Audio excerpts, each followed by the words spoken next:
Hi, I'm Alex Joyner. I'm pastor of First United Methodist Church in Charlottesville, Virginia. This is the Midweek Update for Wednesday, May the 25th. I'm over at Hinton Avenue United Methodist Church, here high atop the Belmont neighborhood at one of its most prominent spots. There's a long connection between First Church and Hinton Avenue, and it's about to take a new form. So I wanted to expand a little bit on the announcement that I made along with Reverend Harry Kennan at our service on Sunday.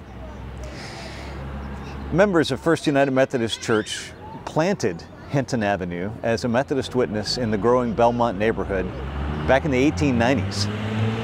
And since that time, Hinton Avenue has been a partner church. We've done many things with them over the years. Most recently, we've been doing things like the Magnify concerts and the Maundy Thursday service that we had just a couple of months ago, in which we shared in the production of the Last Supper.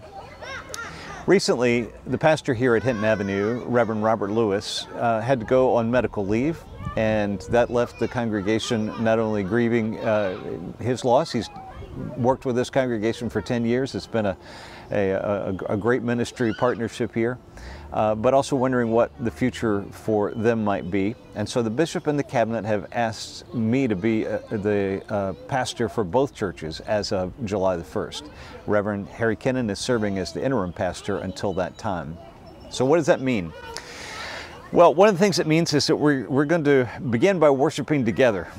Beginning July the 10th, we're going to have one service at First Church, and we'll explore what that means as the Hinton Avenue congregation determines its next most faithful step. And as we here at First Church also think about what we might do together. And we'll have a discernment team with a consultant who's being supported by the district to help lead us through that process, to explore all kinds of options, and then to make a recommendation back to the bishop and the cabinet about what that next most faithful step would be, whether that would be to continue as two separate entities, whether we enter into some kind of cooperative parish arrangement, or some other way to think about the future here together. One of the things about this Methodist system that we have is this sense of connection, and being connected to one another is very important. And when unexpected things happen, such as has happened here at Hinton Avenue, we lean into that connection. And I'm grateful that we have the opportunity to be together for a time and to offer one another support. I'm also excited about some of the opportunities that this might present. Many of you know that for several years, members here at Hinton Avenue and Reverend Lewis have been looking at a project for low-income housing, particularly for intellectually disabled adults. And the plan is to have a Rachel's Haven, 15 units of housing here that would involve some modification of the building and construction of a new section, just to provide that kind of low-income housing. It's done in partnership with the Piedmont Housing Alliance, with a district vision team, and with Park Street Christian Church.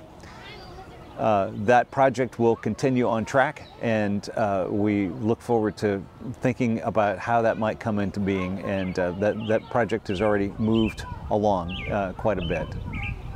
Hinton Avenue leadership will stay in place. They will maintain their own financial structure, and so we will be trying to figure out the logistics of all of that. But we do look forward to being together and doing some things cooperatively that we might not have had the chance to do if this hadn't presented itself. If you have more questions, and I'm sure you do, I have them too, I encourage you to read the letter that's included with this midweek update. And it will also be in the bulletin on Sunday and in the Focus when it comes out next week. Also, we are looking at a town hall after worship on June the 12th. So if you have more questions about that, please plan on sticking around after service on the 12th, and we will try to answer more questions, or just give me an email or a call, and we'll talk it through. Lots of things happening. We are looking forward to Confirmation Sunday on June the 5th. We're going to be recognizing our graduates on June the 12th. And then all kinds of fun things planned for this summer, everything from tubing down the river to who knows, picnics and other things as well, as we move into this new season of ministry.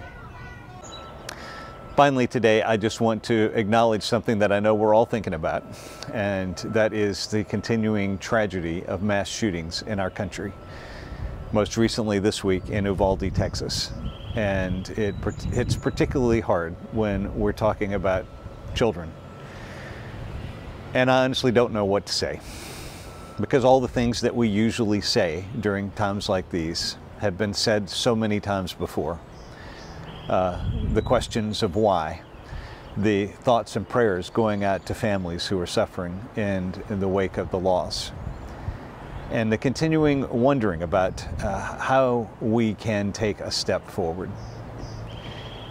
It's not unrelated to guns, and there's certainly many things that we should be advocating for to try to rid ourselves of that scourge of gun violence. But it's also deeper. There is a brokenness of spirit in our land too.